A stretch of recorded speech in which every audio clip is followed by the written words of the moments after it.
여호와여, 내가 주께 피하오니 나를 영원히 부끄럽게 하지 마시고 주의 공의로 나를 건지소서. 내게 귀를 기울여 속히 건지시고 내게 견고한 바위와 구원하는 산성이 되소서. 주는 나의 반석과 산성이시니 그러므로 주의 이름을 생각하셔서 나를 인도하시고 지도하소서. 너희 모든 성도들아, 여호와를 사랑하라. 여호와께서 진실한 자를 보호하시고 교만하게 행하는 자에게 엄중히 갚으시느니라. 여호와를 바라는 너희들아, 강하고 담대하라. 아멘. 오늘 말씀 우리는 앞부분과 뒷부분만 읽으셨는데 전체를 간략히 살펴보면서 함께 은혜를 나누고자 합니다. 오늘 시편의 표제어가 다윗의 시, 인도자를 따라 부르는 노래라고 되어 있습니다. 즉 다윗이 고난의 때에 하나님께 올려드렸던 기도가 공동체의 노래가 되어서 회중의 찬양이 되었던 것입니다. 오늘 시편 1절 말씀이 매우 다급한 간청으로 이렇게 시작되고 있습니다. 여호와여, 내가 주께 피하오니 나를 영원히 부끄럽게 하지 마시고 주의 공의로 나를 건지소서. 아멘. 내가 주께 피하오니, 내가 주께 피하오니, 곧 하나님께 나와 피하는 자신을 부끄럽게 하지 마시고 건져 주실 것을 다급하게 요청하고 있는 것입니다. 내가 주께 피하오니, 이 표현은 시편에서 자주 사용하는 표현입니다. 그만큼 다윗은 피할 수밖에 없는 상황, 고난의 상황을 많이 겪었다라는 것입니다. 그러나 이러한 고난의 상황에서 다윗은 피할 곳이 오직 하나님이라는 것을 분명하게 알았습니다. 그렇습니다. 우리가 피할 상황을 당할 때에, 고난을 당할 때에 어디로 피하느냐가 중요한 것입니다. 하나님께 피해야 하는 것입니다.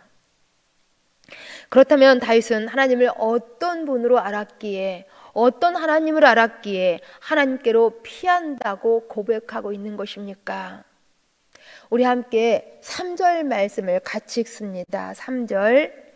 주는 나의 반석과 산성이시니 그러므로 주의 이름을 생각하셔서 나를 인도하시고 지도하소서. 아멘. 다윗이 내가 주께 피하오니라고 고백할 수 있었던 이유는 바로 이것, 하나님께서 반석과 산성이 되시기 때문이었습니다. 다윗은 사울왕으로부터 수년 동안 도망 다닌 경험이 있었기 때문에 이 반석과 산성이 얼마만큼 큰 피난처가 되는 것인지를 잘 알고 있었습니다. 곧 다윗은 사울이 보낸 군사들이 쫓아올 때에 피할 곳이 없다고 생각했는데 마침 주변에 큰 바위가 있어서 그 뒤에 숨어서 위험에서 벗어났던 적이 있었습니다. 곧 바로 거기에, 그 자리에 큰 바위, 반석이 있었기 때문에 위험 속에서 살아날 수 있었다라는 것입니다. 또한 다윗은 함께 했던 사람들이 400명, 600명으로 그 가족까지 합하면 그 숫자는 훨씬 많았을 것입니다. 이 많은 숫자가 안전하게 머물 수 있었던 곳은 어디였을까요? 바로 사람들의 접근이 쉽지 않은 곳, 산 중턱 이상이었습니다. 곧 깊은 산 중에, 높은 산 중에 아지트를 마련했다라는 것입니다. 산성이 필요했다라는 것입니다. 이러한 산성에서 다윗은 그와 함께 있던 많은 사람들과 안전하게 지낼 수 있었습니다. 이처럼 다윗은 반석과 산성이 그동안 자신과 자신의 사람들을 얼마나 많은 위험으로부터 숨겨주었고 건져주었는지를 직접 체험했던 것입니다. 바로 우리 하나님께서 자신과 자신의 사람들을 숨겨주셨고 건져주셨던 반석이요 산성이셨던 것입니다. 그렇다면 지금 다윗은 어떤 상황이었기에 이처럼 반석과 산성 되신 하나님께 그토록 피하고 싶어 하는 것일까요? 9절부터 13절까지 길게 다윗의 그 상황을 잘 설명해 주고 있습니다. 먼저 우리 함께 9절 10절 말씀을 같이 읽습니다. 9절 10절 여호와여 내가 고통 중에 있사오니 내게 은혜를 베푸소서. 내가 근심 때문에 눈과 영혼과 몸이 쇠하였나이다. 내 일생을 슬픔으로 보내며 나의 연수를 탄식으로 보내며 내 기력이 나의 죄악 때문에 약해지며 나의 뼈가 쇠하도소이다. 이 말씀을 좀 더 쉽게 공동번역 성경으로 제가 다시 한번 읽어드립니다. 다윗의 상황이 이랬다라는 것입니다. 야훼여 나를 불쌍히 여기소서. 괴롭습니다. 울다 지쳐 눈은 몽롱하고 목이 타서 애간장이 끊어집니다. 괴로워서 숨이 넘어갈 것 같으며 한숨으로 세월을 보냅니다. 더 견딜 수 없어 기운은 다였고 뼈 마디마디가 녹아납니다. 여기 다윗이 자신을 불쌍히 여겨달라고 하면서 사용하는 용어가 괴롭습니다. 울다가 지쳤습니다. 눈이 몽롱합니다. 애간장이 끊어집니다. 숨이 넘어갈 것 같습니다. 기운이 다였습니다. 뼈 마디마디가 녹아납니다. 라는 이러한 엄청난 표현을 지금 사용하고 있습니다. 그만큼 다윗은 지금 자신이 총체적 난국에 빠져서 사는 게 사는 것 같지 않다고 처절하게 호소하고 있는 것입니다. 이런 다윗의 처절한 상황은 여기서 끝이 나지 않습니다. 그 다음 11절이 또 증거해 주고 있습니다. 내가 모든 대적들 때문에 욕을 당하고 내 이웃에게서는 심히 당하니 내 친구가 놀라고 길에서 보는 자가 나를 피하였나이다. 보세요. 대적들에게, 잘 모르는 사람들에게 욕을 당하는 것, 외면을 당하고 공격을 받는 것, 이것도 매우 힘든 일입니다. 그런데 아는 사람, 이웃에게, 친구에게 공격을 당하는 것은 훨씬 더 힘들고 상처가 되는 일입니다. 다윗은 대적들에게 뿐만 아니라 이웃과 친구들에게도 외면을 당하여서 더욱 고통스럽다라는 것입니다.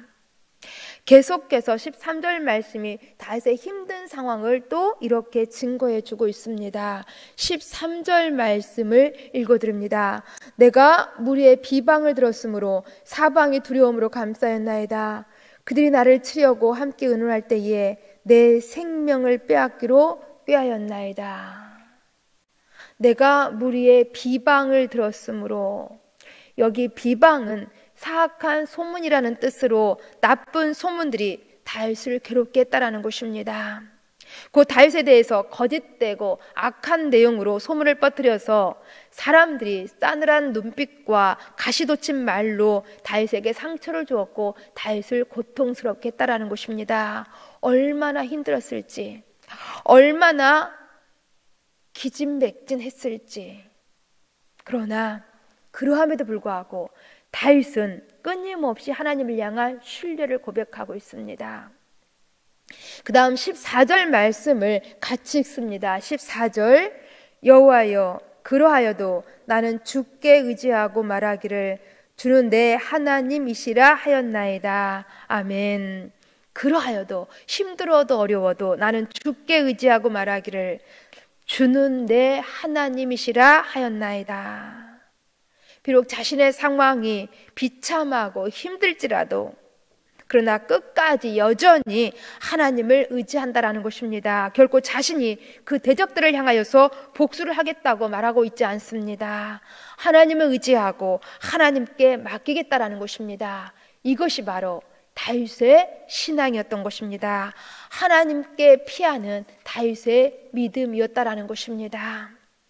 이렇게 전적으로 하나님을 신뢰하고 하나님께 맡기며 하나님께 피하는 자녀에게 우리 하나님께서는 평안을 주십니다.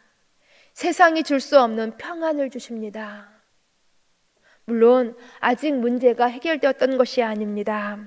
그러나 다윗은 하늘의 평안을 경험했던 것입니다. 그래서 비록 자신의 삶이 지금도 고달프고 지금도 힘들지만 하나님께서 함께 하사 하나님께서 이기게 하실 것을 믿었던 것입니다. 그래서 19절에서 이렇게 고백하고 있는 것입니다. 우리 함께 19절 말씀도 같이 읽습니다. 주를 두려워하는 자를 위하여 쌓아두신 은혜, 곧 주께 피하는 자를 위하여 인생 앞에 베푸신 은혜가 어찌 그리 큰지요. 아멘. 주께서 쌓아두신 은혜, 주께서 베푸신 은혜가 어찌 그리 큰지요. 주님의 은혜가 너무 놀랍고 크다라는 것입니다. 다윗은 지금 하나님께 피하는 자신을 위해서 은혜를 쌓아두신 하나님께 감격하고 있는 것입니다. 그리고 이러한 다윗의 감격은 곧 바로 찬송으로 이어집니다.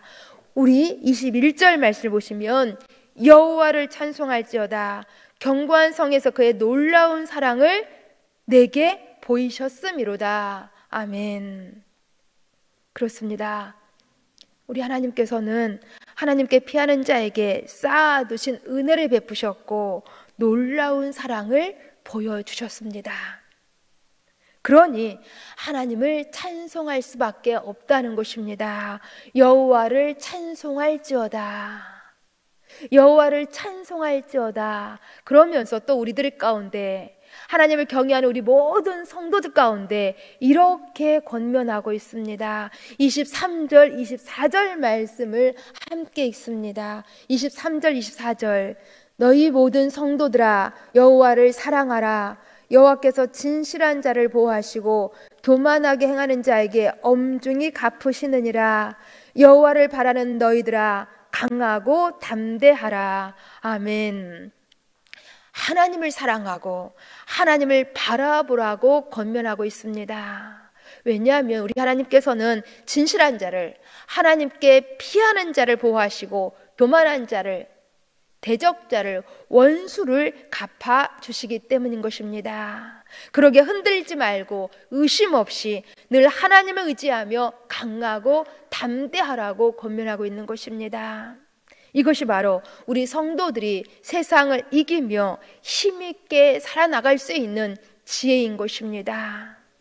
바로 다윗 자신이 이렇게 살아봤다라는 것입니다. 그랬더니 우리 하나님께서 위로부터 숨겨주셨고 하나님께서 원수를 갚아주셨고 하나님께서 은혜를, 놀라운 사랑을 베풀어 주셨다라는 것입니다. 그러니 다윗은 지금 자신 있게 확신에 넘쳐서 외치는 것이 이것인 것입니다. 너희 모든 성도들아 여호와를 사랑하라. 하나님을 바라는 너희들아 강하고 담대하라. 우리도 이러한 외침으로 하나님께 영광이 되며 세상을 이겨나가시는 성도들이 되실 수 있기를 간절히 소망합니다. 함께 기도하시겠습니다. 참으로 놀랍고 좋으신 하나님 아버지 감사함을 드립니다. 하나님께서는 언제나 우리가 피할 수 있는 반석과 산성되어 주셨사오니 참 감사함을 드립니다. 우리가 어떤 형편에 처해 있다 할지라도 우리가 하나님께만 피할 때 하나님께서는 우리를 숨겨주시고 우리를 보호하시고 우리에게 은혜를 주실 줄을 믿습니다. 이 하나님을 우리 늘 찬송하며 더욱더욱 하나님을 사랑하며 살아갈 수 있도록 도와주시옵소서. 하나님, 2023년 올 한 해가 정말 온통 우리 가운데 하나님의 은혜로 가득했음을 고백합니다. 그러나 그러함에도 불구하고 우리의 모습은 늘 부끄럽고 죄송한 모습뿐이었습니다. 하나님 용서하여 주옵소서. 하나님 저희들을 긍휼히 여겨 주시옵소서.